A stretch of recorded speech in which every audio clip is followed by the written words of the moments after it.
अवतार घेसे धर्मरक्षावया अवतार घेसे रक्षावयावतार घेसे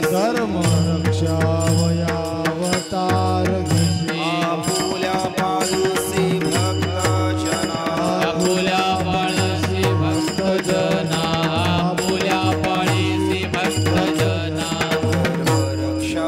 रक्षावयावतार घेसे धर्मरक्षावयावतार घेसे आपुल्या पालुसी भक्तजना आपुल्या पाळीसी भक्तजना आपुल्या पाळीसी भक्तजना अंबरुषी साठी जन्म सोशिले अंबरुषी साठी जन्म सोशिले अंबरुषी साठी जन्म सोशिले अंबरुषी साठी जन्म सोशिले दुष्ट निर्दालिले किती एक दुष्ट निर्धाळिले किती एक दुष्ट निर्धाळिले किती एक धन्य तुझा कृपा सिंधू म्हणत धन्य तुझ कृपा सिंधू म्हणतील तुझा कृपा सिंधू म्हणत धन्य तुझ कृपा सिंधू म्हणतील आपुला तो बोल साच करे आपुला तू बोल साच करे आपुला तू बोल साच करे अंबरुषी साठी जन्म सोशी अंबरुषी साठी जन्म सोसेले निर्दालिले किती एक दुष्ट निर्धाळिले किती दुष्ट निर्धाळिले किती तुका म्हणे तुझं वर्णिते पुराणे तुका म्हणे तुझ वर्णी ते पुराणे तुझं वर्णिते पुराणे तुका म्हणे तुझ वर्णी ते पुराणे नारायण दया सिंधू होय नारायण दया सिंधू होय नारायण दया सिंधू कामने तुझं वर्णिते पुराणे तुका म्हणे तुझ वर्णी ते पुराणे तुझं वर्णिते पुराणे तुका म्हणे तुझ वर्णी ते पुराणे नारायण दया सिंधू नारायण दया सिंधू होय नारायण दया सिंधू अंबरुषी साठी जन्म सोशिये अंबरुषी साठी जन्म सोशिये अंबरुषी साठी जन्म सोशिये अंबरुषी साठी जन्म सोशिये निर्दालिले किती दुष्ट निराळीले किती एक दुष्ट निराळीले किती एक जय विठोबार कुमार जय विठोबार कुमार अवतार घेसी धर्म रक्षावया अवतार घेसी धर्म रक्षावया अवतार घेसी हॅलो धर्म रक्षावया अवतार घेसी धर्म रक्षावया अवतार घेसी धर्म रक्षावया अवतार घेसी धर्म रक्षावया अवतार घेसी धर्म रक्षावया अवतार घेसी आपुल्या पाळेसे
भक्त जना फुल्या पाळीसी भक्त जना अंबरुषी साठी जन्म सोसिले अंबरुषी साठी जन्म सोसिले आपुल्या पाळीसी भक्त जना आपुल्या पाळीसी भक्त जना अंबरुषीसाठी गर्भ सोसिले अंबरुषीसाठी गर्भ सोसिले दुष्ट निर्धाळेले किती एका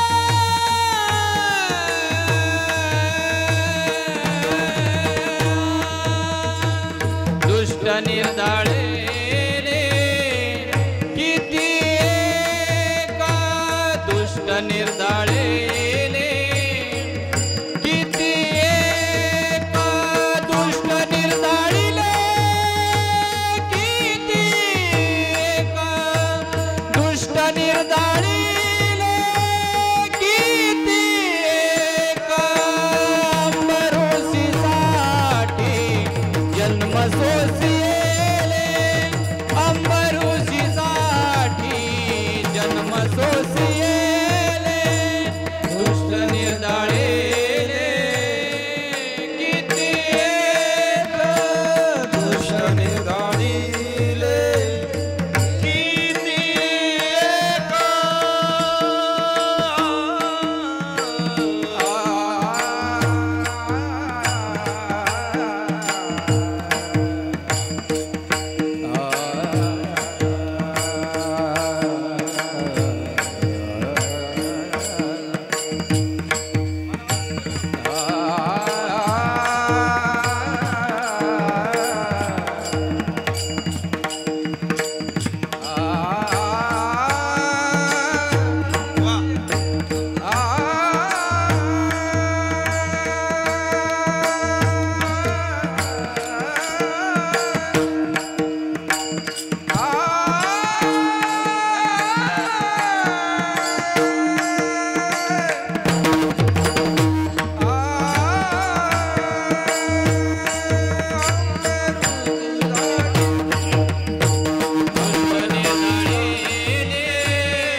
दुष्ट निर्धारिले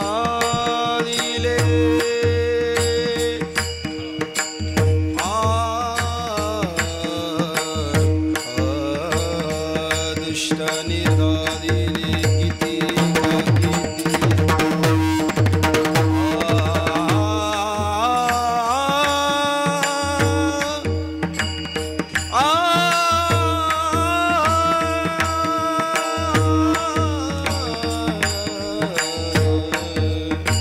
दुष्ट निर्धारिले किती एका दुष्ट निर्धाळेले किती एका दुष्ट निर्धाळेले किती एका दुष्ट निर्धाळेले किती एका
धर्म रक्षावया अवतार घेसी धर्म रक्षावया अवतार घेसे आपुल्या पालिसी भक्तजना अंबऋषी साठी जन्म सोसिले दुष्ट निर्दादिले कितीक धन्य तुझ कृपा सिंधू म्हणतील थोडं कमी धन्य तुझ कृपा सिंधू म्हणतील आपुला तू बोल साच करी अंबऋषी साठी जन्म सोसिले दृष्ट निर्दादिले किती एक तुका म्हणे तुझ वर्णिती पुराणे तुका म्हणे तुझ वर्णिती पुराणे होय नारायणे दया सिंधू अंबऋषी साठी फळका लावा त्याचा जन्म सोसिले दुष्ट निर्दादिले किती का विठाला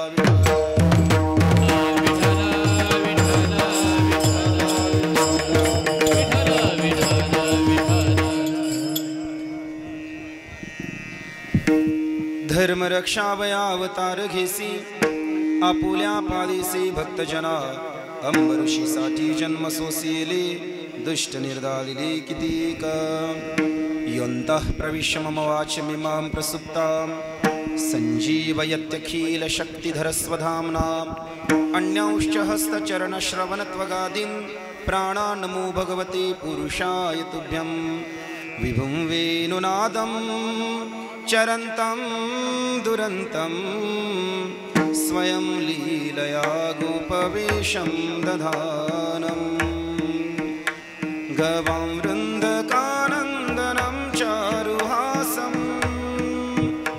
परब्रह्मलिङ्गं भजे पाण्डुरङ्गम् अलङ्कापुरी रम्यसिंहासनस्थं पदाम्भोजतेजस्वरग्दिक्प्रदेशं विधीन्द्रादिदेवैः सदा स्तूयमानं समाधिस्थमूर्तिं भजे ज्ञानदेवम्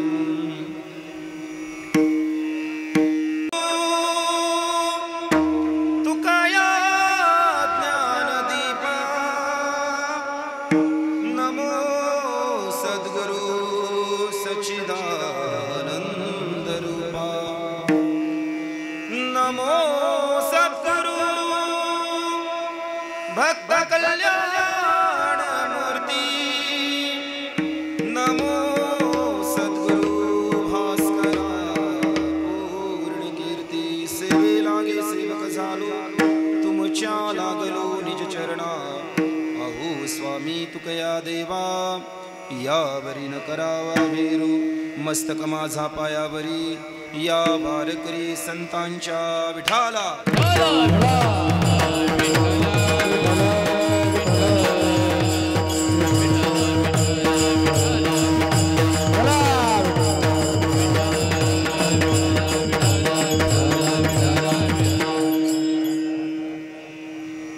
धर्म रक्षावया अवतार घेसी आपुल्या पालिसे भक्तजना अंबऋषी साठी जन्म सोसिले दृष्ट निर्दादिले कितीक प्रस्तुत प्राप्त स्थली प्राप्त सेवेकरता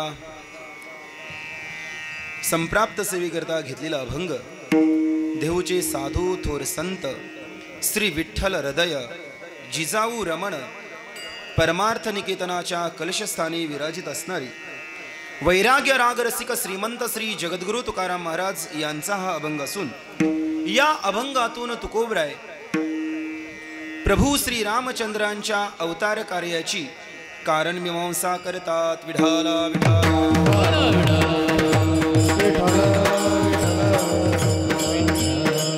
सेवेला अल्पसा परिहार देणं अगत्याचं आहे कारण ही आताची प्रभू रामचंद्रांच्या जन्मोत्सवाची सेवा आमचे परमार्थ स्नेही हरिभक्तपरायण झेंडे महाराज यांची ही सेवा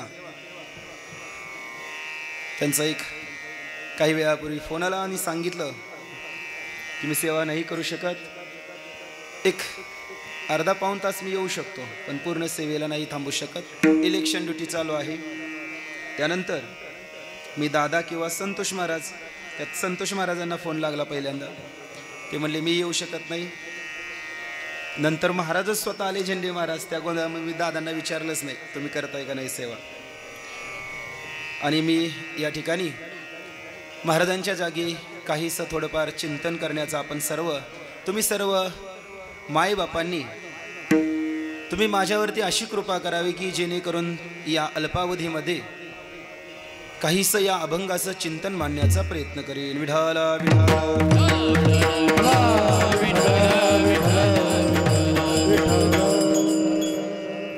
अगदी वेळ कमी आहे.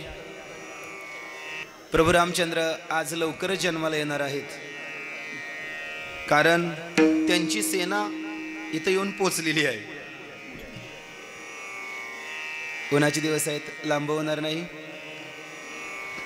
मात्र एक 40-45 मिनिटं जे आपल्या हातामध्ये आहेत ते मात्र तुम्ही सर्व चित्तानं या ठिकाणी धर्ममंडपामध्ये बसल्यानंतर ऐका. आपण या धर्ममंडपामध्ये बसल्यानंतर आपला एकही श्वास गाण्याची आहे. मी काय म्हणतोय आता तुम्हाला बाकीच्यांच्या गत नाही, मला डायरेक्ट तुमची नावच घेऊन तुम्हाला बोलता येतं. बोललेलं दिसलं की नाव घेतलं तर संपलं.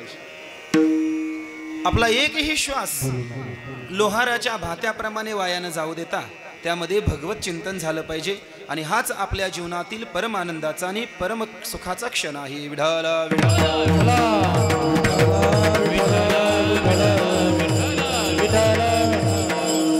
असो,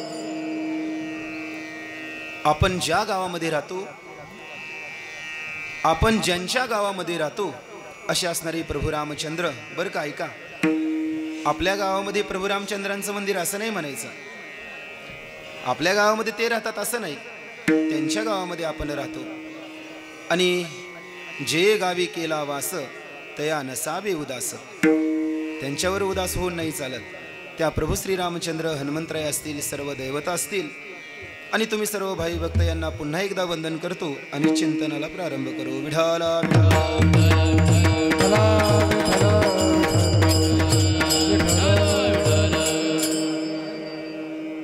अवतार कार्याची मीमांसा करणारा हा अभंग आहे.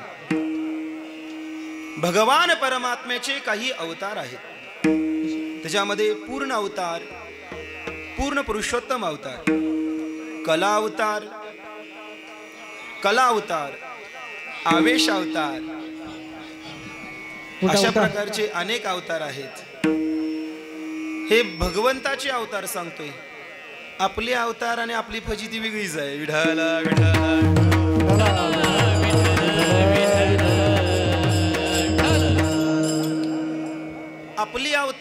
आपला अवतार आणि आपली फजिती कधी बघायचं?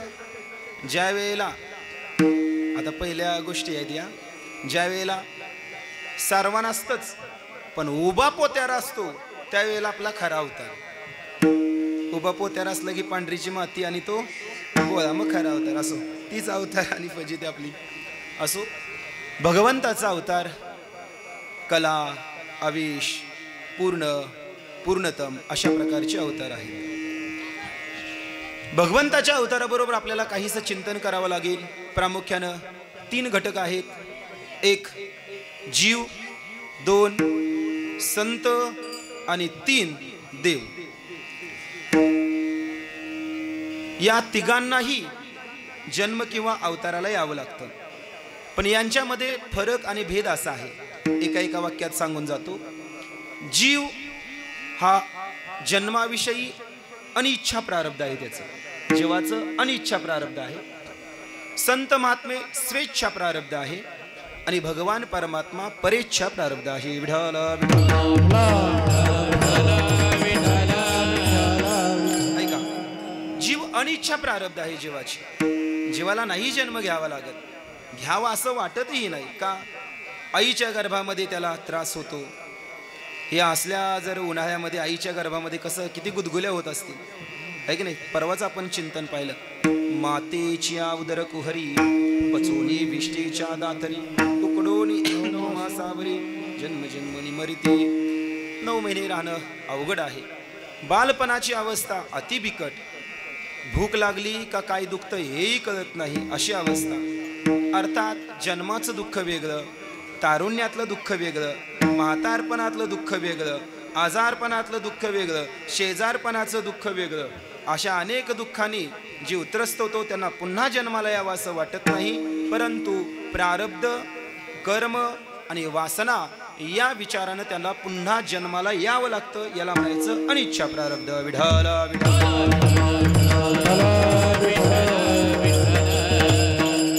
जन्म घेताना जन्म घेणे लागे वासनेच्या संगे, तिची झाले अंगे हरी रूप, तिची झाले अंगे.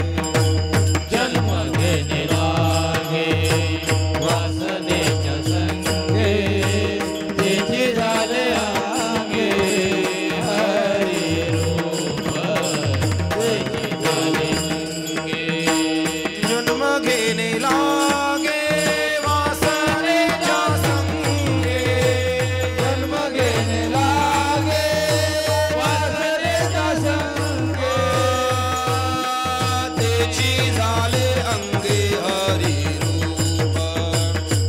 हरी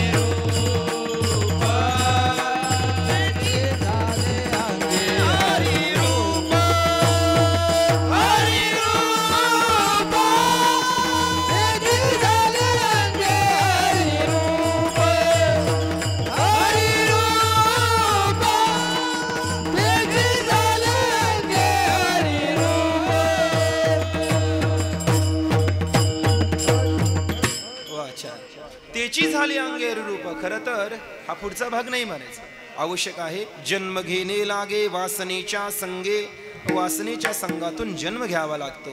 कर्माच्या संबंधातून जन्म इच्छा नसताना घ्यावा लागतो. अगा कर्मी जे उरावी, सुख दुःखी फळा यावी, आणि मग अशा प्रकारे शरीराला यावं लागतं.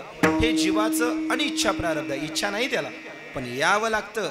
आपल्या मानगुटीव ते कर्म बसतं आणि आपल्याला ते भोगायला लावतं. विठ्ठल पंचदशीमध्ये त्याचा संबंध आलेला बघा, खूप छान सांगले. कुर्वती कर्म भोगाय कर्म कर्तृंच भुंजते. ऐक नाही, नद्यां कीटा इवावर्ता दावर्तांतरमांशुते. कुर्वते कर्म भोगाय कर्म कर्तृंच भुंजते. पुन्हा पुन्हा कर्म करायचं, ते भोगायला पुन्हा यायचं, पुन्हा भोगताना कर्म करायचं, पुन्हा. अशा पद्धतीचा जीव अनिच्छा प्रारब्ध आहे. दुसरा आहेत घटक, ते म्हणजे संत महात्मे. ते स्वेच्छा प्रारब्ध आहेत. येतातही स्वतःच्या इच्छेने आणि जातातही स्वतःच्या इच्छेने. हा, तुकोबरायांची अनेक आपल्याला प्रमाण सांगता येतील.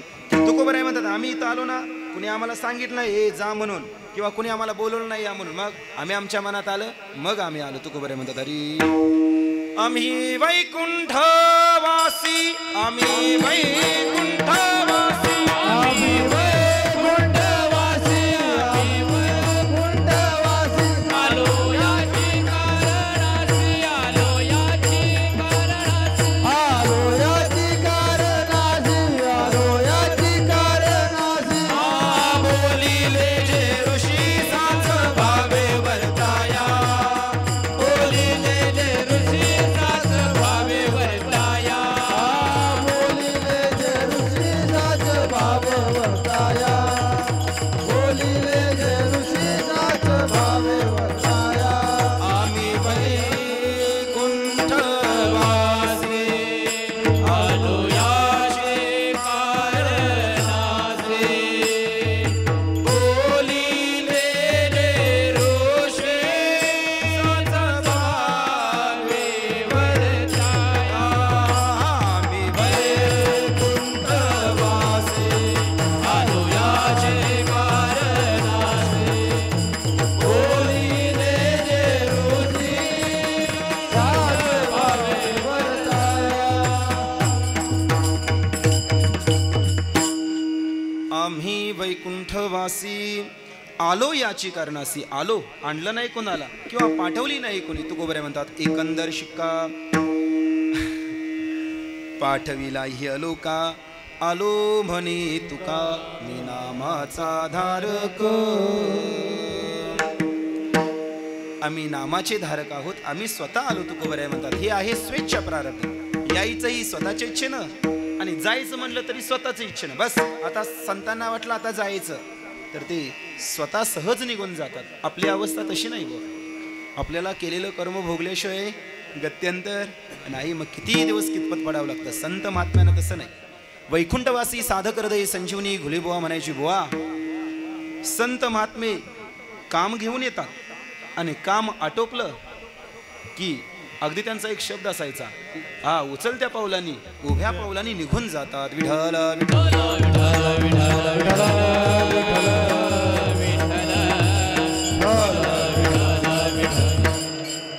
अशा प्रकारे दुसरे आहेत संत. दोन चिंतन झालं, एक जीवाचं जन्माचं आणि संत. जीव हा अनिच्छा प्रारब्धामध्ये इच्छा नसताना जन्म घ्यावा लागतो. संत महात्मे स्वेच्छा आहेत, स्वतः येतात. आणि तिसरा आहे तो भगवान परमात्मा संत भगवंत. त्याला काय करावं लागतं, परिच्छा प्रारब्ध. हा दुसऱ्यानी बोलवावं, दुसऱ्यानी आणायचं आणि मगच येतो. तसा त्याशिवाय येत नाही. तुकोबऱ्यांचं सुंदर एक प्रमाण आहे. तुकोबऱ्यामध्ये एका ठिकाणी हरी अनिलाही रूपाबले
भगवान परमात्म्याला मात्र आणावं लागतं. या असं बोलवावं लागतं. तोच हा भगवान परमात्मा येतो. पण कशा करता येतो, कशा करता येतो. एक भगवंत येण्याची इथपर्यंत मी पूर्वमीमांसा सांगितली. उत्तर मीमांसा अशी आहे की हा भगवान परमात्मा येतो कशा करता, अभंगाच्या पहिल्या चरणामध्ये सांगितलेलं आहे. धर्मरक्ष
परमात्मा धर्म रक्षण करता येतात पहा. गीतेमध्ये 4थ्या अध्यायामध्ये त्याचा संपूर्ण संबंध आलेला आहे. भगवान परमात्माने आपल्या अवताराची कार्याची मीमांसा सांगताना सांगितलं मी कशा करता येतो. हरी यदा यदा हि धर्मस्य ग्लानिर्भवति भारत अभ्युत्थानमधर्मस्य तदात्मानं सृजाम्यहम्. परित्राणाय साधूनां विनाशाय च दुष्कृतां धर्म संस्थापनार्थाय संभवामि युगे युगे. भगवान परमात्मा धर्माच्या रक्षणा करता येतात.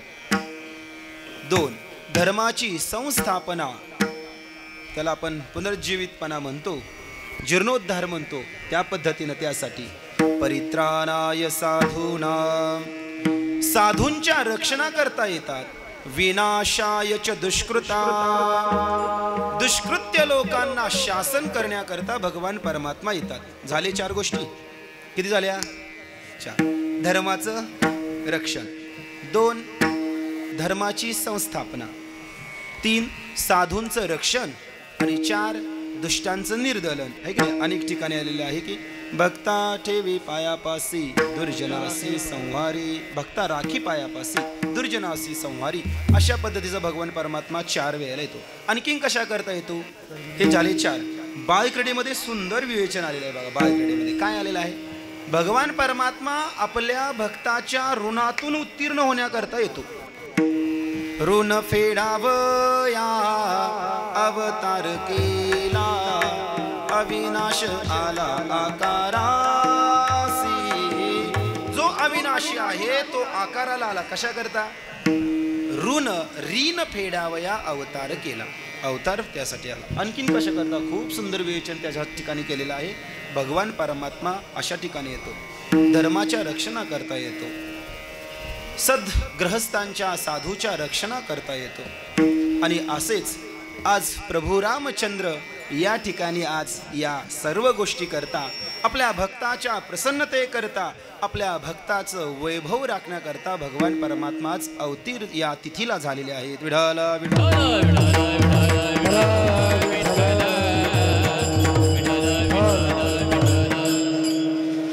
भगवान परमात्मा आले. कशावर कधी कधी आले त्यासाठी सगळं सांगून जातो. अंबरीष राजाला द्वादशी एकादशी करायची, ऐक नाही, पारणं द्वादशीला सोडायची. आणि मग एक दिवशी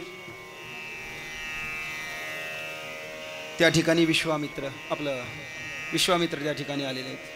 बरोबर का? दुर्वास आलेले आहेत. हां, दुर्वास आले. आणि मग दुर्वासांनी सांगितलं की आपण एकत्र पारणं सोडूया. राजाला गडबड झालेली होती. सूर्योदयाच्या वेळेला पारणं सोडायचं, द्वादशी सोडायची. स्नानाला गेले दुर्वास ऋषी आणि तिकडंच बराच वेळ घालवला. मग अंबरीष राजाने तुळशीच्या पानावरती पाण्याचा थेंब घेतला आणि फक्त ते पाणी पिलं. राग आला. दुर्वास शापादपी शरादपी असं असणार त्यांचं हे मानस. आले की लगेच रागवलं आणि सांगितलं, ए काय रे, मला स्नानाला पाठवलं आणि माघारी माझ्या पाठीमागं द्वादशी सोडतो. ज्या मुक्ती करता हा तू प्रयत्न केलाय तो मोक्ष तुला प्राप्त नाही होणार, तुला 10 जन्म घ्यावे लागतील. असं म्हणल्याबरोबर भगवंताला राग आला. अहम भक्त पराधीनः, मी भक्ताच्या अधीन आहे असं म्हणणारा भगवान परमात्मा त्याचं सुदर्शन चक्र आलं आणि मग दुर्वास ऋषींना छळू लागलं. मग दुर्वास ऋषींनी कृत्या पाठवली. त्या कृत्याही त्या सुदर्शन चक्राने माघारी घालवल्या. आणि मग दुर्वास ऋषी पळत इकडे तिकडे गेले. ब्रह्मदेवाकडे गेले, भगवान शंकराकडे गेले, भगवान विष्णूकडे गेले. कुणीही त्यांना आधार दिला नाही. भगवान विष्णूने सांगितलं, जा आता माघारी जा, आमच्याकडे येऊ नका. मग काय कर, माघारी जा. कुठे जा? ज्यांच्याकडे तू शाप दिला ना त्या अंबरीष राजाकडे जा, तेच तुला यातून मुक्तता करतील. आणि मग ते तिकडं आले आणि दुर्वास ऋषींच्या पाठीमागे लागलेलं सुदर्शन चक्र अंबरीष राजाने थांबवल्यानंतर भगवंताने बघा आपल्या भक्ताकरता पुन्हा ही 10 जन्म घेतले. म्हणून अंबरीषीसाठी जन्म सोशिले दुष्ट निर्दादिली किती एक. खरंच भगवान परमात्मा किती आपल्या भक्ता करताय बरं का. जो अजन्म आहे, अजह नित्य शाश्वतोयम पुराणो न हन्यते मानी अन्य शरीरे, अशा प्रकारचा असणारा भगवान परमात्मा खूप दया आहे. धन्य तुझ कृपा सिंधू मनातील आपुला तू बोल साच करी. हा धन्य तुझं कृपा सिंधू आहे. कृपा सिंधू भगवान परमात्मा आहे. कृपा सिंधू आपल्या भक्ता करता 10 जन्म तो जन्माला आला. ही भगवंताची दया कृपा नाही तर काय आहे बरं. विठ्ठल विठ्ठल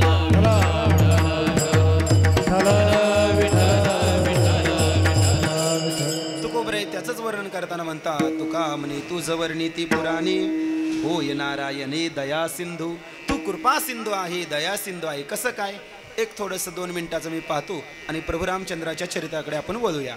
बघा, ज्या वेळेला शुकाचार्य जन्माला आले, पळून गेले. ब्राह्मणाची पोरे एक खेळासी भ्याले, 12 वर्षे लपाले रे. कापत कापत बाहेर आले, नागवेची पळून गेले.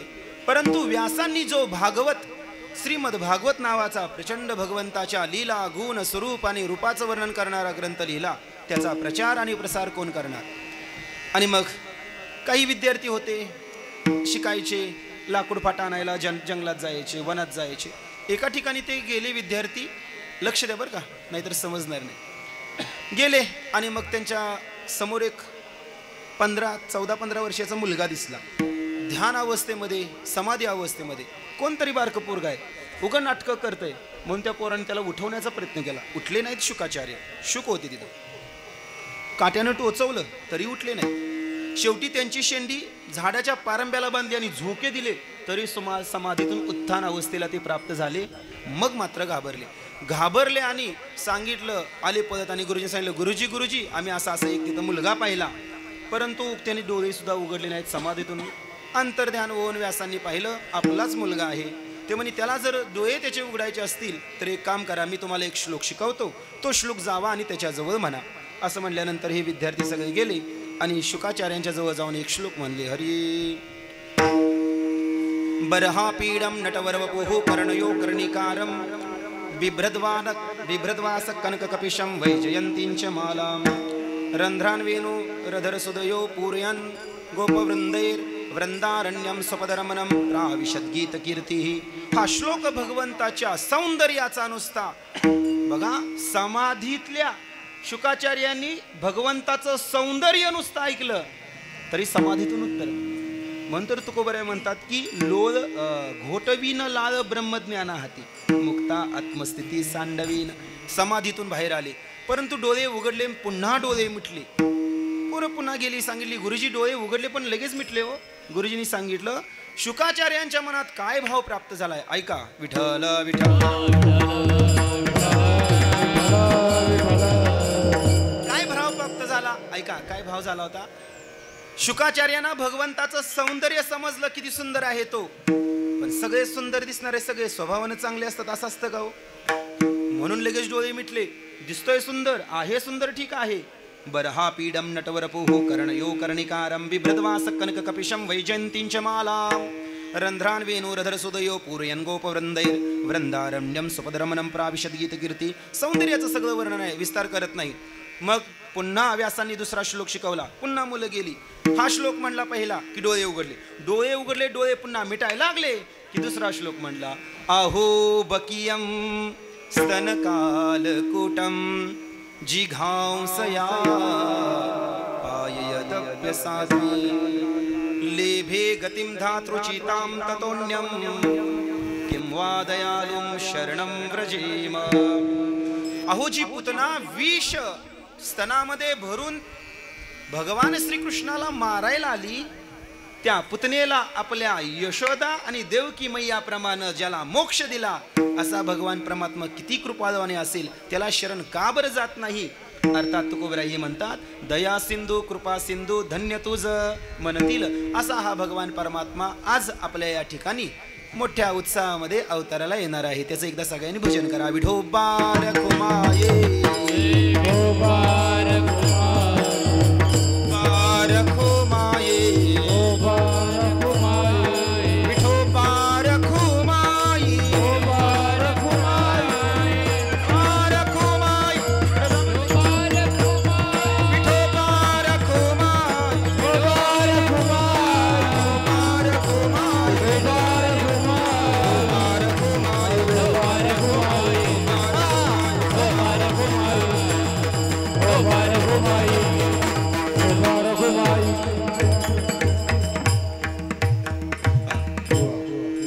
अभंगाचा धावता भावार्थ तुमच्या समोर मांडलेला आहे. आज प्रभू रामचंद्र या अष्टमी तिथीला चैत्र नवमीला भगवान परमात्मा अवतीर्ण झालेले आहेत. त्याचं थोडंसं आपल्याला चिंतन सगळ्यांना समोर करायचं आहे. काय झालं, पृथ्वीवरती दैत्यांनी धमाकूळ माजवला. त्यांना एकादशी पण कळना, आपलं दैत्यांचं सांगतोय नाही का, सोमवार कळना, गुरुवार कळना, आच्छादलेलं होतं. आणि खरं सांगू, संतांनी जे सांगितले ते सांगू का बरं का बाबा, संत महात्म्याने असं सांगितले, या राक्षसामुळं दुष्कृत्य करणाऱ्यामुळं धरणी अत्यावस्थेला होती तर होतीच, तिच्या नेत्रातून अश्रू गळत होते तर का होतेच, पण सगळ्यात महत्वाचं कीर्तन भजन आणि यज्ञ करणारे ज्या वेळेला पैसे घ्यायला लागले त्याच्यामुळे ती जास्त दुःखी झाली. ते पाप म्हणून मला सोसवना. विठ्ठल विठ्ठल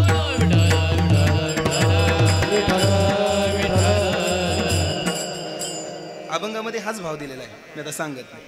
आणि मग तिला त्रास झाला, ती गेली आणि सांगितलं, देवा सोडवा आम्हाला, सोडवा सोडवा. देवाने सांगितलं, आश्वस्त केलं, जा येतो मी, अयोध्येमध्ये मी येणार आहे, भगवंतानी सांगितलं. इकडं भाग असा कथा भाग झाला. राजा दशरथ, बाळांनो बोलू नका, ए दाद्या बरं का, तुम्ही खूप सेवा केली 8-10 दिवस, आता प्रसाद घ्यायचा आहे, थोडंसं शांतता. मी 10-15 मिनिटातच आटोपतोय, थोडंसं शांत राहा, परत भजनच करायचं आपण. राजा दशरथांनी खूप ऐश्वर्य असं प्राप्त, आरोग्य प्राप्त, 3 राण्या, सगळं काही व्यवस्थित होतं. पण पुत्र हिनस्य मे राज्यम सर्व दुःखाय कल्पते. पुत्र नसला की मग, आवाज कमी झाला, पुत्र नसला की मग सर्व राज्य दुःखाय कल्पते. सर्व राज्य दुःखाचं कारण झालं. जे राज्य प्राप्त झालेले ऐश्वर्यवान, आवाज का कमी झाला होता, दुःखाला प्राप्त झालं. हा ठीक, दुःखाला प्राप्त झालं. काय करावं काय सुचेना. निराशावस्थेमध्ये एकांतात राहू लागला राजा दशरथ. आणि मग एक दिवशी अरण्यामध्ये शिकारीला गेला. जे हिंस्र पशु सामान्य जीवाला त्रास देतात त्यांची शिकार करायचा हा त्यावेळेला क्षत्रियांचा धर्म. गेले शिकारीला. सायंकाळची वेळ, नाथ महाराज असं सांगतात की एका झाडाच्या जवळ बसून राजा दशरथ झाडामागे लपून शिकारीच्या अनुसंधानामध्ये बसलेला होता. त्याच वेळेला श्रावण बाळ आपल्या आई आणि वडिलांना घेऊन तीर्थयात्रे करत होते, फिरत होते. खरं तर तीर्थयात्रे नाही,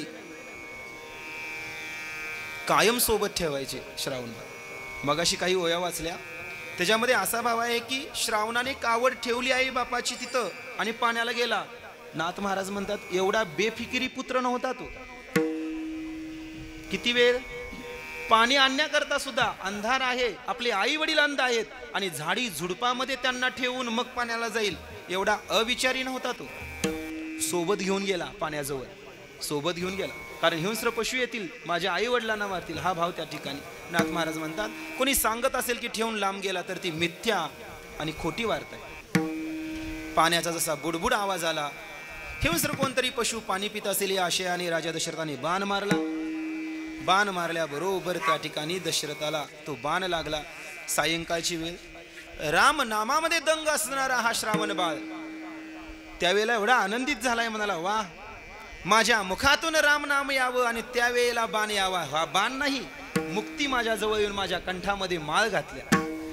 तो रामनामाचा उच्चार ज्या वेळेला दशरथाने ऐकला त्यावेळेला तोही म्हणाला, या ब्रह्महत्येपासून माझीही सुटका प्राप्त झाली. रामनाम आलं. रामनाव मरतानाही मोक्ष देतं आणि जो बाजूला आहे त्यालाही मोक्ष देतं. दशरथ तो सुंदर असा एकनाथ महाराजांनी भाव मांडलेला आहे. आणि मग श्रावण बाळाच्या आई वडिलांजवळ गेल्यानंतर शाप दिला की ज्याप्रमाणे मी पुत्र शोकाने दुःख कष्टी होऊन मी मृत्यूला सामोरे जातोय, अगदी त्याच पद्धतीने तुलाही जावं लागेल. हा शाप नाही, दशरथासाठी वरदान होतं. बस या शापाच्या का हेतून मला पुत्र प्राप्ती होईल. मी मेलो तरी चालेल त्यांच्या मागं, ते माझ्याजवळ नसले तरी चालतील, मग मुले तरी होतील. आणि मग राजा दशरथाला आनंदित झाला. ब्राह्मणाचा तो शाप सांगितला. इकडं स्वर्गातला राजा असणारा इंद्र त्याला राजा दशरथाची आठवण झाली की राजा दशरथाने त्यांना सहकार्य केलं होतं. काय पाहिजे तुम्हाला म्हणून आला सांगायला. त्याने सांगितलं काही नको, तुझ्या जवळच्या ज्या अप्सरा आहेत त्यांच्याद्वारे विभांडकाचा जो मुलगा ऋषिशृंग आहे त्याला काही करून इकडं आणा, त्याच्याकडून पुत्र कामेष्टी यज्ञ करूया. विभांडकाचा मुलगा ऋषिशृंग कधी स्त्री पाहिली नव्हती त्यानं. अशा अवस्थेमध्ये वनामध्ये तो होता. आणि मग आता तो प्रसंग जास्त लांब होत नाही, घेऊन आला. विभांडक ज्या वेळेला बाहेर होते त्यावेळेला ऋषिशृंगाला घेऊन या सगळ्या अप्सरा घेऊन आल्या आणि त्याच्याकडून पुत्र कामेष्टी यज्ञ केला. यज्ञ केल्यानंतर त्यातून बघा प्रसाद काय झाला, प्राप्त झाला. प्रसाद आल्यानंतर तो प्रसाद वशिष्ठांनी घेतला आणि राजा दशरथाच्या हातात दिला. आता राजा दशरथाच्या हातात दिल्यानंतर किती पंचायत असेल, किती राण्या होत्या, 3. आपल्या घरात एक असली तरी आईच्या हातात पहिला प्रसाद देऊ का बायकोच्या देऊ? काही जरी आणलं तरी आईच्या हातात द्यावं का आधी बायकोच्या? कोणाचे द्यावं? काकी होते की नाही पंचायत? हिला दिला तर तिला राग, तिला दिला तर, आहे की नाही? पण प्रसाद आहे तर समोर असेल त्याला द्यावा. यात ज्येष्ठ होती कौसल्या माता. कौसल्याला पहिला भाग दिला, दुसरा सुमित्राला आणि तिसरा कैकेयीला. तर कैकेयी सुंदर होती, नंतरची होती, त्यामुळे अधिक तिचा जास्त ताल चालत होता. तिला ते राग आला, हे काय बरोबर आहे का? दोघींना दिल्यानंतर मला प्रसाद, तापली जी अशी प्रसादच खायना झाल्या. आव खावा, पंक्ती उठत्याला आव खावा. मला उशिरा वाढलं मला उशिरा प्रसाद दिला अशी म्हटली, तिनं खाल्लं नाही. आणि तेवढ्यात एक घार आली आणि तो पिंड घारीने झडपिला. घार घेऊन गेली. जाताना नुसता पिंड नाही घेऊन गेली, हाताला बोच करून गालावर एक पंख्याचा फटका मारून घेऊन गेली. का तर असं नाही चालत अनादर. संतांचा अनादर तिने त्या ठिकाणी केला, प्रसादाचा अनादर केला. ऐका पुढे आहे. प्रसाद नंतर सुमित्रा माता आणि कैकेयी मातेने आपल्यातला थोडासा भाग कैकेयीला दिला. नंतर तिघींनी प्रसाद खाल्ला. तिघींनाही गर्भधारणा झाली. आता ऐका, 7वा महिना सुरू झाला.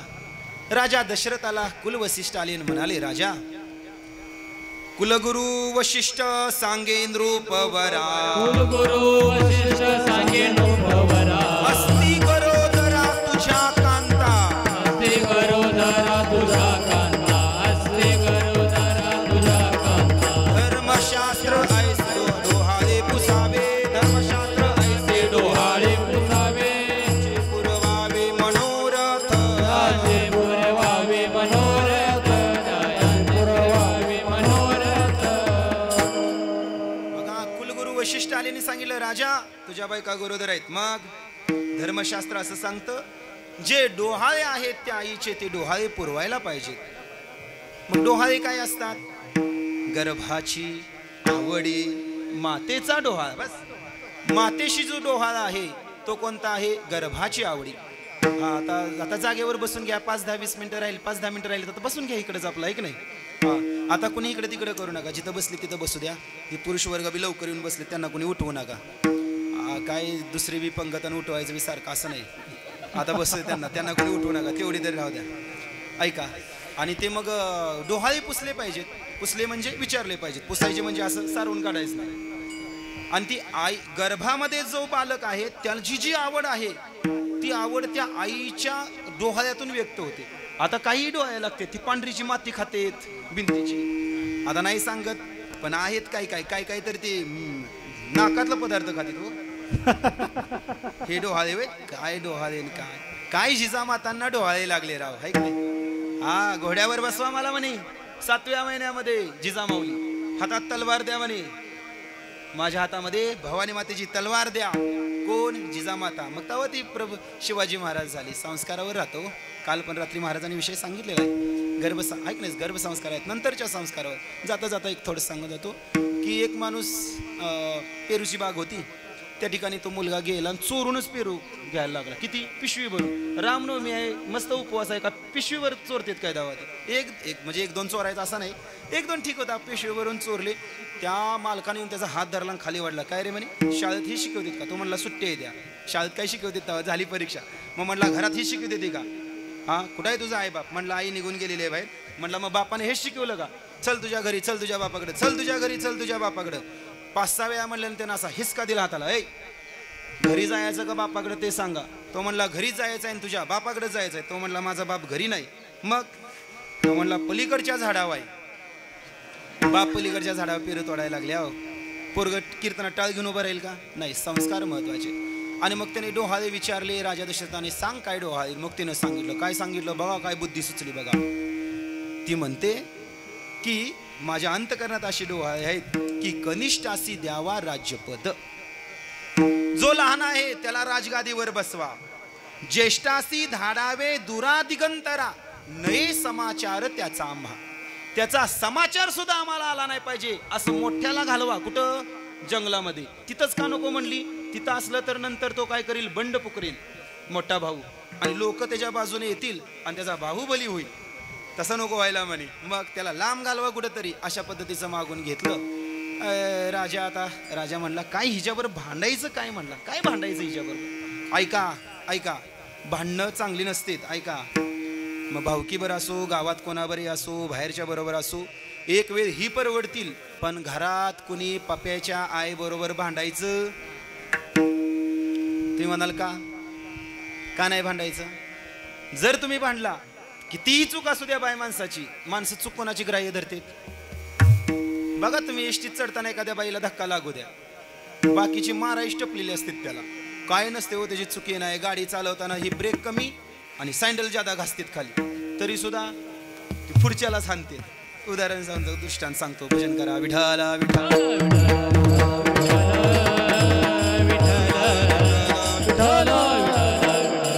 ऐका, 11:42 झालेले आहेत. एक 8 मिनिटं अजून माझ्याकडे आहेत, तोपर्यंत सगळ्यांना ऐका. एका गावामध्ये 36 वर्ष होऊन गेली होती सप्त्याला. किती वर्ष? आपल्या पण झाली नाही का? हा. आणि मग ती बायको म्हणाली, काय हो म्हणे तुम्ही, आपल्या लग्नालाही 36 वर्ष झाली, कधी देवळात कीर्तनाला आलाय का तुम्ही? 37वं वर्ष आहे. चला कीर्तनाला, प्रसाद पण असतो. नाही होय करत होता, पण जेवण नाही केले वापशात आला. मग मी आपल्या गावचं नाही सांगत, तिकडे सांगतो. आणि मग आल्यानंतर कीर्तन ऐकलं. त्या दिवशी ती गावचा कीर्तनकार कीर्तन सांगत होता आणि त्यानं सांगून दिलं की बाय माणसाच्या अंगामध्ये 36 नखरे असतात. किती?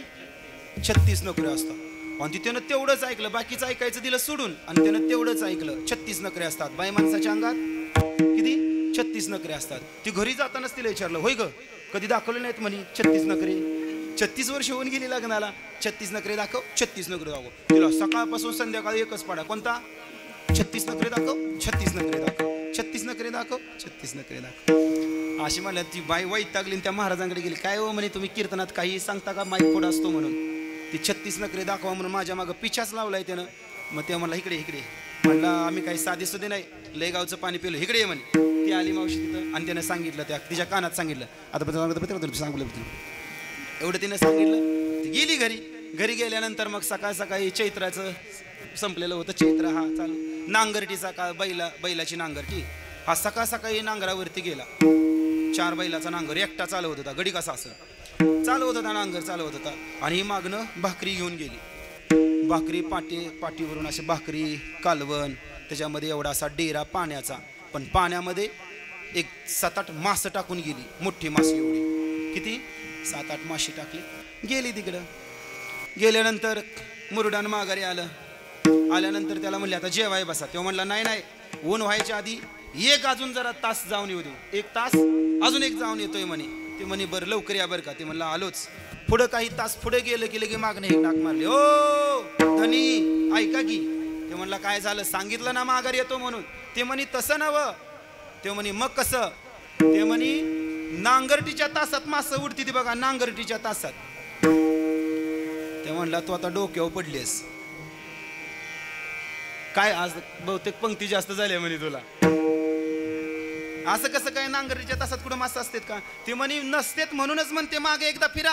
तिनं मागं फिरलं तर हिनं काय केलं होतं, त्या डेऱ्यातलं काढलं मासं आणि त्या तासात टाक टना टना ती उड्या मारल्या.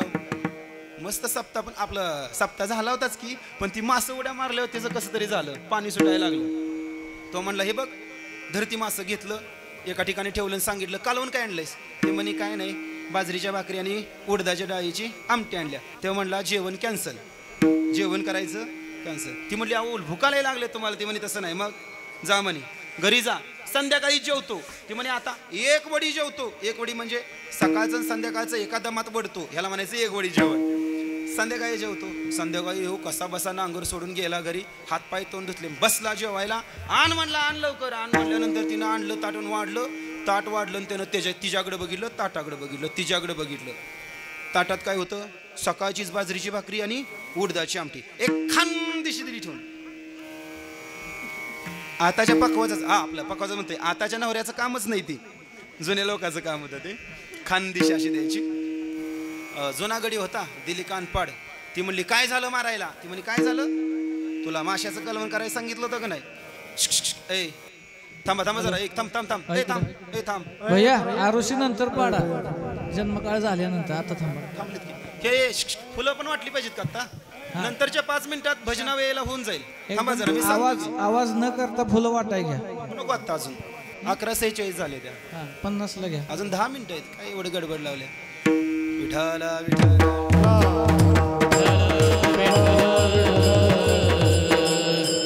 एवढा चांगला विषय चालला होता माशाचा. कालवण म्हणलं हे केलंय, सकाळपासून उपाशी राहिलंय बिना आणा पाण्याचं, आणि सकाळचंच वाढलं. ते म्हणे सकाळचं वाढलं, मग काय वाढायचं होतं? म्हणे मासं करायला सांगितलं. ते म्हणे कुठलं मासं? ते म्हणे तासातलं मासं, नांगरटीच्या तासातलं मासं. म्हणे डोक्यावर फिरलं काय म्हणलं का? बैलानं शिंग बिंग म्हणे डोक्यानं चांगली टक्कर एक दिली शिंगात. तो म्हणला का म्हणजे असं का बोलते? म्हणला सकाळी मासा आणलो. जी धावून गेला तिला मारायला, ती घरात नाही थांबली, मग चौकातच आली, उभा राहिली. ये म्हणे आता चौकात जसं ह्यानं धरली तिला मारायला लागला. शेजारची सगळी माणसं आली, काय झालं काय झालं, का मारतोयस काय मारतोयस? तो सांगायला लागला बघा सकाळी जेवण घेऊन आली होती, मी जेवलो नाही, आणि नांगरटीच्या तासात बघा मासं होतं. हिला सांगितलं होतं संध्याकाळी कालवण कर, आणि हिनं कालवण केलं नाही. हे म्हणे बघा ह्यासनी सांगा नांगरटीच्या तासात कुठं मासं असतात का? तुम्ही सांगा असतात का कुठे नांगरटीच्या तासात?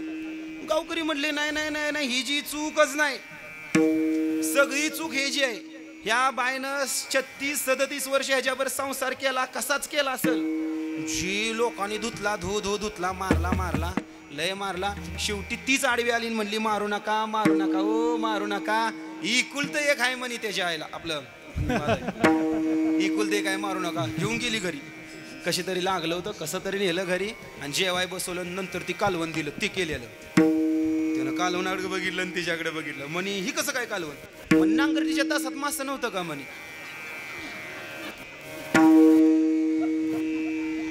तो म्हणे मग अशी आहा एक नखरा दाखवला म्हणे, एक नखरा. अजून 35 बाकी आहेत. तो म्हणला बघ मी तुझ्या पाया पडतो, नाहीतर आपलं मी बघू काहीतरी घेतो, लुंगी नेसतो, गांजामध्ये आपलं जे काहीतरी घेऊन निघून जातो म्हणे. बस नको आता भांडायच नाही. राजा दशरथाला माहित होतं ह्याच्यावर भांडण्यात काही तथ्य नाही. विचारलं तिला, कनिष्ठाला धाडावं म्हणे, आपलं कनिष्ठाला राज्यपद द्यावं, आणि ज्येष्ठाला काय करावं? वनांतरा धाडावं. राजा त्या ठिकाणी परत सुमित्रेकडे आला, आणि सुमित्रेने सांगितलं माझ्या मनातील डोहाळे ऐका. सुमित्रेच्या मनात काय डोहाळे आहे? सुमित्रा कोणाला म्हणावं ऐका.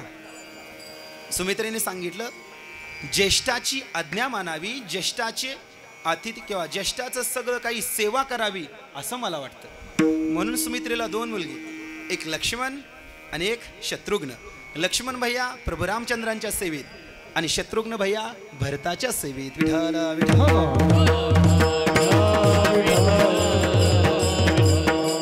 आता बघा राहिली कौसल्य माता. कौसल्य माताकडे गेली, आणि राजा दशरथ विचारायला लागले काही कौसल्य राणीला काय आपले डोहाळे ते सांगा. त्यावेळेला त्यांनी हेच शब्द उच्चारले की माझ्या हातामध्ये शस्त्र देना. हा अनामनी धनुष्यबाण माझ्या हातामध्ये. त्या रावणाला मी आज सोडत नाही म्हणाली, ठेवत नाही त्या रावणाला. अनिन धनुष्य मारीन रावण, अनिन धनुष्य मारीन रावण, अनिन धनुष्य मारीन रावण. आहे की नाही? अनारे धनुष्य मारीन रावणाला मी मारते. काय तो अभंग माझ्या लक्षात नाही. धनुष्य द्या मला, मी आज रावणाला सोडत नाही. असे कौशल्याचे उद्गार आले, आणि मग त्यातून काही दिवस गेले, आणि मग सगळीकडे आनंद सुरू झाला. चैत्र शुद्ध अष्टमीची रात्र, सगळीकडे काय वातावरण होतं. हा नवीन नवीन पालवी आलेली झाडाला, बऱ्याच ठिकाणचे झरे वाहत होते, आणि मग सगळ्यांनी आपापली घरं सजवली होती. बघा आधीच घरं सजवली होती. संपूर्ण गावामध्ये देशी गाईच्या शेणापासून सडा, समार्जन, रांगोळी सगळीकडे नवीन नवीन नैवेद्य वेगवेगळ्या प्रकारचं असं सगळं सुगंधित वारा वाहू लागला होता आणि त्या ठिकाणी सगळे भजन करत होते. कोणतं? हरी सजा दो घर को गुलशन सा,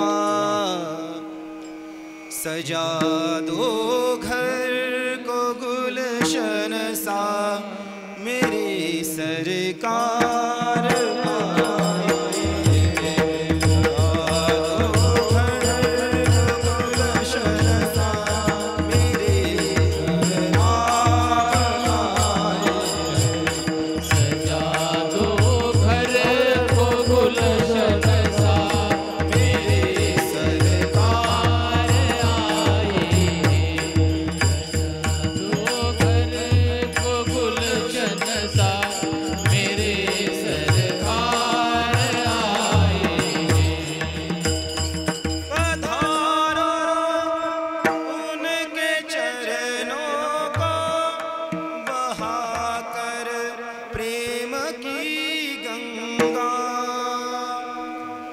भगवान परमात्मा येणार म्हणून सगळीकडे जल्लोष.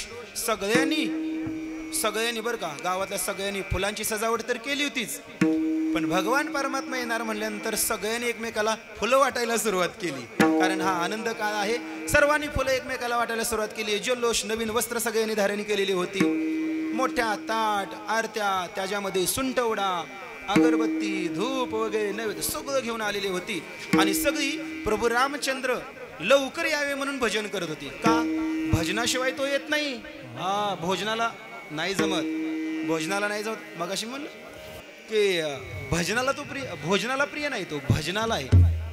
भजनानं त्याला बोलवावं लागतं, आळवावं लागतं, त्यावेळेला तो लवकर येतो. होय की नाही? नाहीतर बघा शबरी मातेकडे का गेला बरं? रोज वाट बघायची आणि म्हणायची, ए रे माझ्या राम राया, रे माझ्या राम राया, रे माझ्या राम राया, रे माझ्या राम राया. भोळ्या शबरीची भोळी माया, भोळ्या शबरीची भोळी भोळ्या शबरीची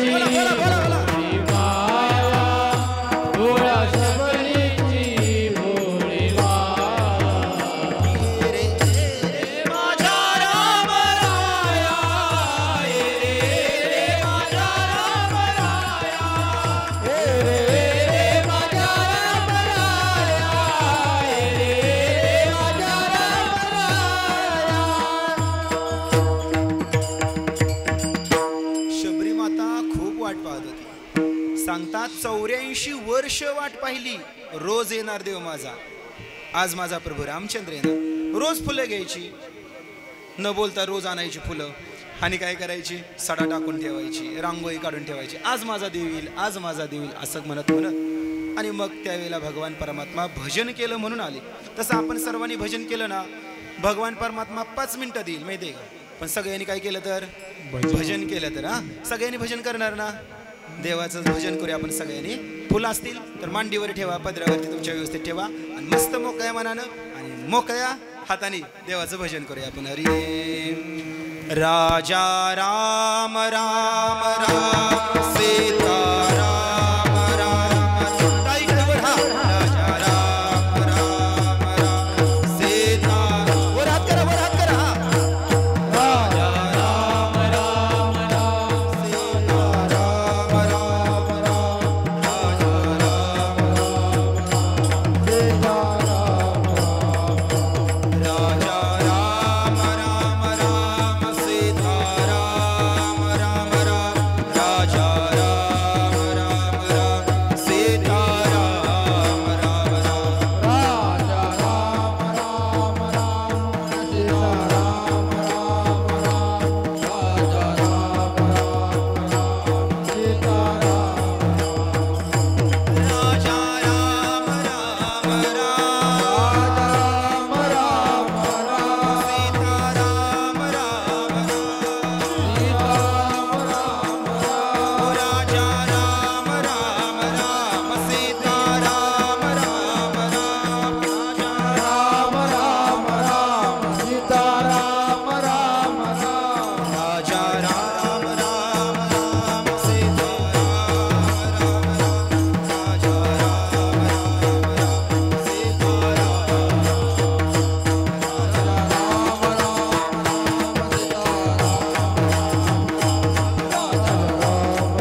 अभंग झाला कुंडलिका झाली की फुलं टाकायची. अभंग द्या बरं तो. हरी उत्तम हा चैत्र मास वसंताचा दिवस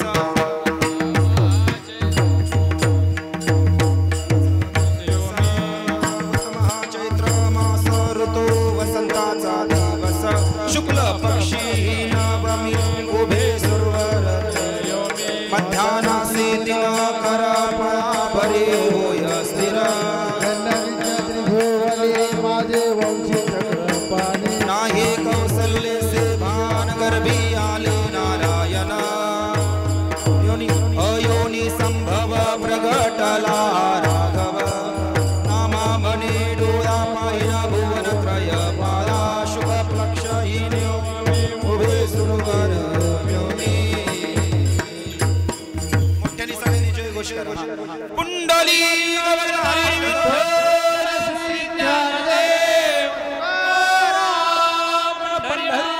भगवान की जय. रामचंद्र भगवान की जय. प्रभु रामचंद्र भगवान की जय. ईश्वर महाराज की जय. तुकाराम महाराज की जय. शिवछत्रपती शिवाजी महाराज की जय. वीर छत्रपती महाराज की जय. हिंदू धर्म की जय. संतान की जय. ज्ञानेश्वर माऊली ज्ञानराज ज्ञानेश्वर माऊली ज्ञानराज ज्ञानेश्वर माऊली ज्ञानेश्वर माऊली ऐका एकच मिनिट कीर्तन संपवतो. एकच मिनिट आणि लगेच पाहणं होईल. माईक पण तुम्हाला उपलब्ध होतील. जरा थांबा. कीर्तन संपवून घेतो पहिल्यांदा. हरी अभंग धर्मरक्षा वया अवतार घेसे आपुल्या पादेसे भक्तजना अंबरशी साठी जन्म सोसिले दृष्ट निर्धारले. किती एक झालेली सेवा तुम्हाला सर्व श्रोतृमांच्या चरणी समर्पित करतो. ऐका एकच मिनिटं. मला जे महत्त्वाचं सांगायचं आहे ते आपल्या गावात या तालुक्यात जिल्ह्यात एवढा मोठा उत्सव होत नाही. एवढा प्रभूची श्री रामचंद्रांचा उत्सव आपण सर्वजण ग्रामस्थ करत आहोत. खरं तर आपलं भाग्य आपल्यालाच माहीत. आपलं हे भाग्य प्रारब्ध दैव. खरं तर पुन्हा जरी कधी मनुष्य रूपानं जन्म झाला तर निमसोड गावातच व्हावा. कशा करता? प्रभू श्री रामचंद्रांची सेवा करण्याकरता. बस. आणखीन ह्याच्यापेक्षा जरी सुख सुविधानं आणि प्रगतीनं जरी एखादं जरी गाव असलं तरी नको आम्हाला, होय की नाही? अशा पद्धतीचा प्रभू राम श्री रामचंद्रांनी आपल्याकडून सेवा खरंच मनोभाविक घेत जावं हीच या ठिकाणी भावना व्यक्त करतो. या ठिकाणी उपस्थित असणारी सर्व ज्येष्ठ गुरुबंधू मंडळी, आदरणीय गोपाल महाराज आहेत, अतुल महाराज आहेत, सूरज महाराज आहेत, बाहेरून आलेली ही सगळी मंडळी, अमोल महाराज आणि आपल्या गावचे सगळे माझ्यावरती नितांत आणि निरपेक्ष प्रेम करणारी ही सगळी मंडळी की ज्यांच्या योगानं आनंदीलाही जाण्याचा आणि तिथून माघारी परत आल्यानंतरही त्यांच्या स्वाधीन असलेले सगळे मंडळी आहेत. या ठिकाणी आबा आहेत, मोठे आबा आहेत, लहाने आबा आहेत. नंतर आता आमचे नवीन विनेकरी अशा आम्हाला मंडळी मिळाली की नाही चिंताच नाही. विण्याची सेवा नाही त्यांची बरं का, रोजची झाडण्याची स्वच्छतेची पण सेवा आहे. त्यांच्याकरता एकदा टाळ्या वाजवा बरं. त्यांच्यासोबत त्यांचे सहकारी सगळे आहेत. लय मोठी स्वच्छतेची जबाबदारी त्यांनी घेतलेली आहे. विनयचे आपले पहारेकरी युवक वर्ग यंदा काय भावकी फक्त एकच दिवस विना चालला त्या मंडळीने घेतलेली आहे. खरं तर आपण जर ही सेवा केली ना, देव आपल्याला आवश्यक त्या ठिकाणी आपल्याला यश आणि बल प्राप्त केल्याशिवाय राहणार नाही. अशा पद्धतीचं आहेत. संदीप महाराज आहेत, ज्यांचं कीर्तन आहे ते या ठिकाणी हे तो आता कसं काय माहिती आहे का, अवघड राहतं बरं हे सगळं. किमान महाराज तरी नसाय पाहिजे तिथं कीर्तन करायला लागल्या. ते म्हणले महाराज जर मला वेळ मिळाला तर मी तुमच्याकडं दिलेली सेवा हिसकावून घेणार. मी म्हटलं महाराज मी अशी जाम नाही धरलेली, अशी मोकळी सोडलेली, जर वेळेत आला तर तुम्ही हाय अशी उचलून घ्या म्हणलं सेवा, काही नाही. तरी महाराज एवढ्या बरं का एवढं सोपं नाही. ड्युटी असेल किंवा ह्याच्यातून त्याच्यातून हे करणं सोपं नाही. तरी महाराज येतात. निरपेक्ष प्रेम असणारं महाराज आहेत. या ठिकाणी सर्व मंडळी आहेत. सुनील भाऊ असतील, नवीन आता हे सगळे असतील मंडळी आणि आमच्यासोबत सगळ्यात महत्त्वाचा आधार असलेले आमचे सुहासदाजी आणि चोपदार, तुम्ही सर्व मातृपितृ श्रोत्रे वर्ग, सर्व मित्रमंडळी, या सर्वांच्या चरणी मोठे माझ्यापेक्षा लहान या सर्वांच्या चरणी दंडवत घालतो सेवेला पूर्णविराम देतो. तुकाराम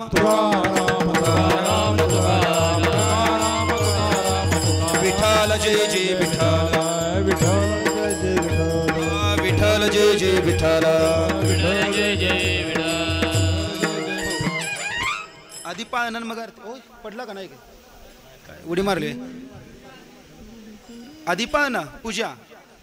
हा माईक मध्ये बोला म्हणजे सगळ्यांना ऐकायचं जाईल. हा हा हे धरा काका. हॅलो हॅलो आधी पूजा होणार हा. पुन्हा बाळाला इकडे तिकडे हे होणार आणि नंतर मग पाळणं होणार ते करायचे शेवट. चालते चालते सगळ्यांनी इथं बसा. नंतर प्रसाद आहे मी सांगतो राहिलेलं नंतर प्रसाद आहे. एक खाली बसा सगळे महाराज टाळकरी पण जागेवर बसा. पंखे लावा इकडे जरा बस पंखा इकडे ते हे करूया का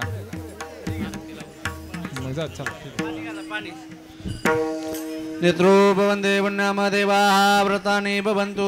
पाणी घाला पाणी मांडीवर घ्या की मांडीवर. हा थोडं पाणी घाला आधी.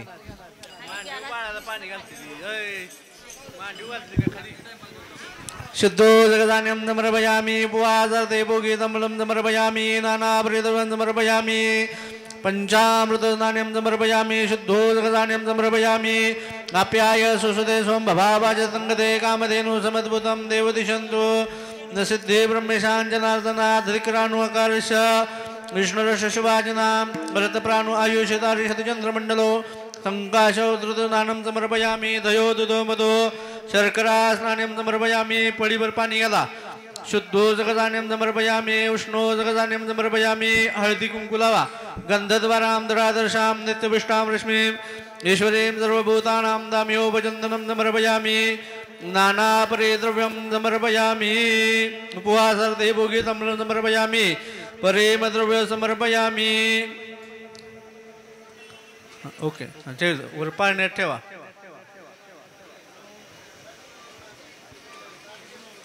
पाण्यात ठेवा वर. दोघी जण उठा.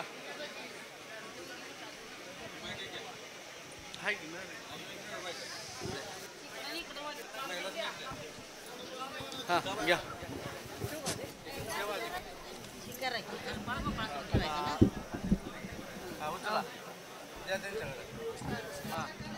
राम घ्या लक्ष्मण द्या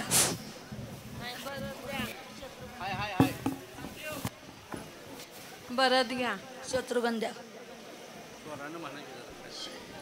ज्योतिबा द्या देव घ्या.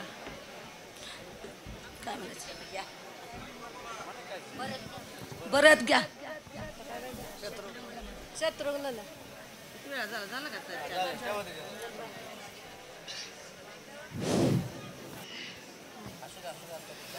हलवू नका थांबा.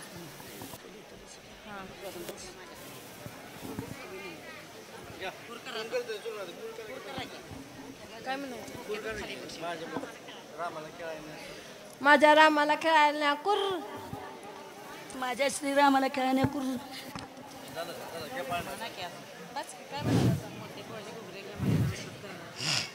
मोठ्या पोळ्याच्या घुगऱ्या घ्या कुर. रामाला खेळायला न्या कुर. पाळणा घ्या पाळणा. बाळा जो रे कुलभूषण दशरथा नंदना. बाळा जो रे निद्रा करी बाळा मनमोहना राम लक्ष्मणा. बाळा जो रे पाळणा लांबवला अयोध्येशी दशरथाच्या वंशी. पुत्र जन्माला ऋषिकेशी कौसल्याच्या कुशी. बाळा जो रे हलवी कौसल्या सुंदरी करुणी ज्ञान दोरी.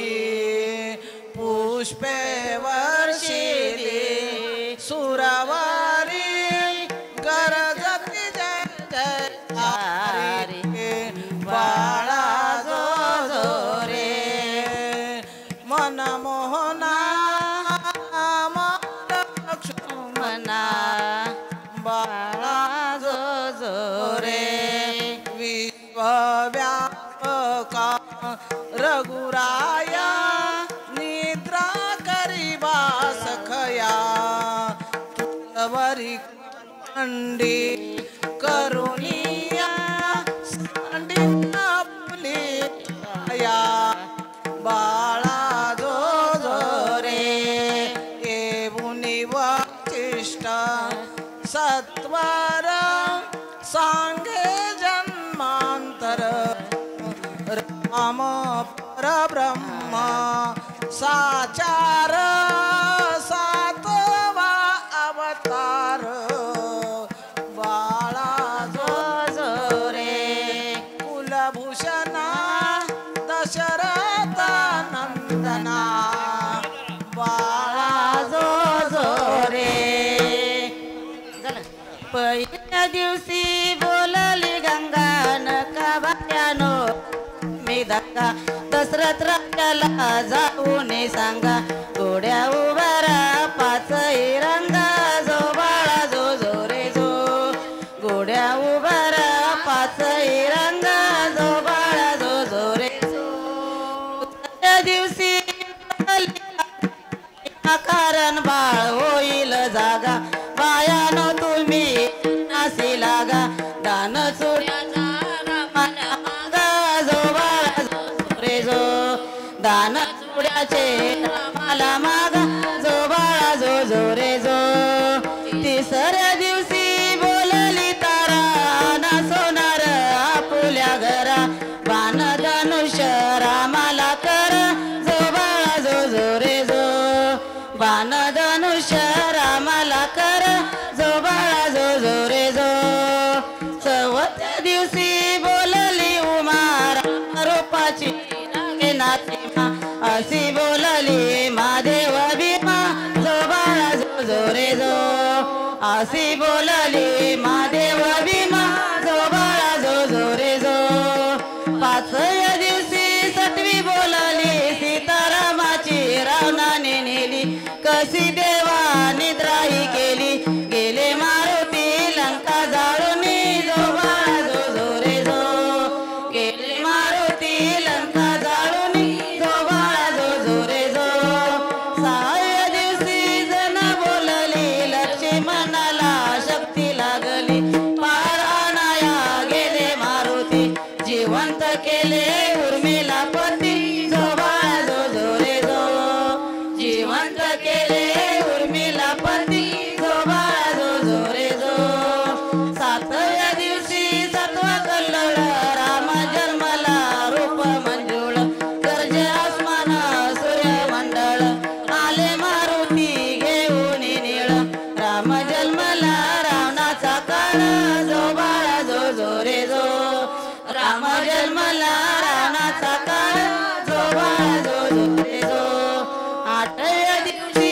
बोलली नीला दशरथ राजाला पुत्र झाला कौशल्या मातेने झोका दिला जो बाळा जो रे जो कौशल्या मातेने झोका दिला जो बाळा जो जो रे जो नवव्या दिवशी नवल बाळाचे कळी खुलली जशी कमळाची प्रसूत झाली त्याच वेळेसी जो बाळा जो जो रे जो प्रसूत झाली त्याच वेळेसी जो बाळा जो जो रे जो दहाव्या दिवशी बोलली गजा संग घेऊन वानर पावसा आधी जाऊन रावण बघा इंद्रजिताच्या उडवाव्या बुजा विभीषण केला लंकेचा राजा जो बाळा जो जो रे जो विभीषण केला लंकेचा राजा जो बाळा जो जो रे जो अकराव्या दिवशी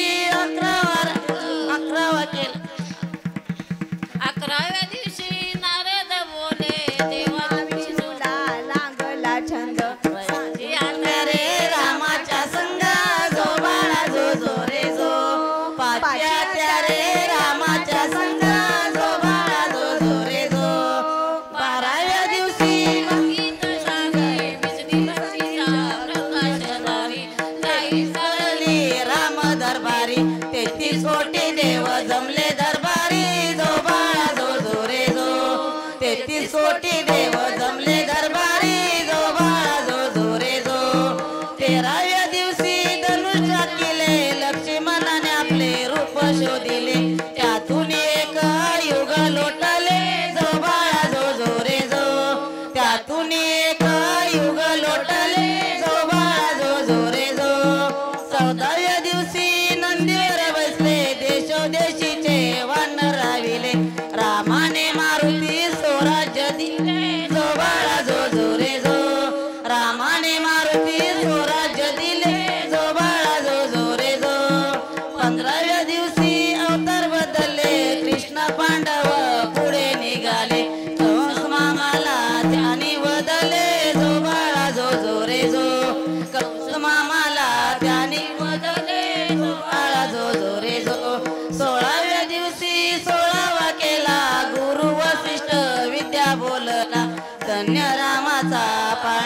गाईला जो बाळा जो जो रे जो धन्य रामाचा पाळणा गाईला जो बाळा जो जो रे जो.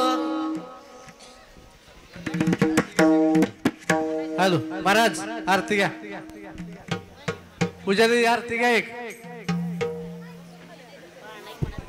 राहू देता पुन्हा पुढच्या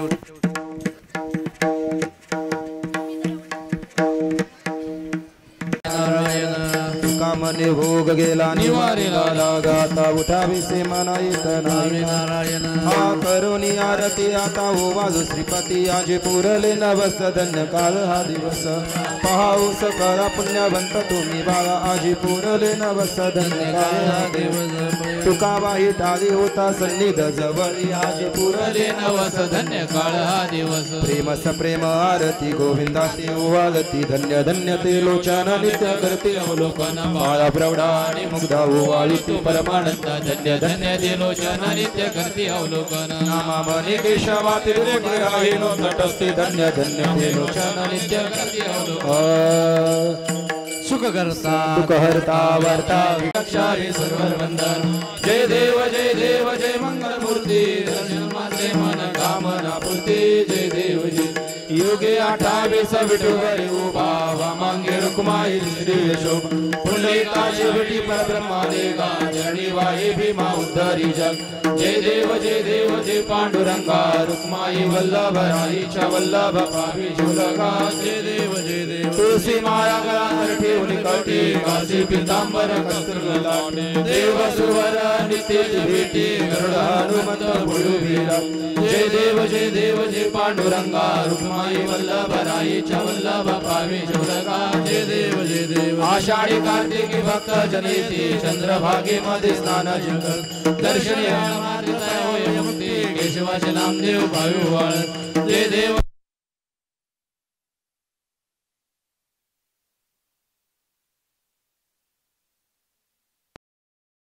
नाना देवी देव एक विराजे नाना नाटक लीला सुंदर रूप साजे नाना सत्राणी उद्धार ओंकार वदने गरुड मंडल सिंधू जगगने घडाले ब्रह्मांड सागर पूर्णे सुवर्ण चंद्र त्याला लागणे. जय देव जय हनुमंता तुझे निवासाले नवरे गंगा. जय देव डोंगरे पाताळ उठला बळशुका करतला लागे धर्मानी लागे घडाले ब्रह्मांड गुण जय रामे रामदासा शक्तीचा बोध. जय देव जय हनुमंता तुझे निवासाले नवरे गंगा. जय देव आरती ज्ञान राजा कैवल्य तेजा दैवकी साधु संत मनोभीनला माझा. लुपले ज्ञान जगी तने न ते कोणी अवतार पांडुरंग नाम ठेविले जाणे. आरती ज्ञान राजा कैवल्य तेजा दैवकी साधु संत मनोभीनला माझा. प्रगट हुए विश्वरमणी के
पुजारी दाखवणीकडे रामरायांना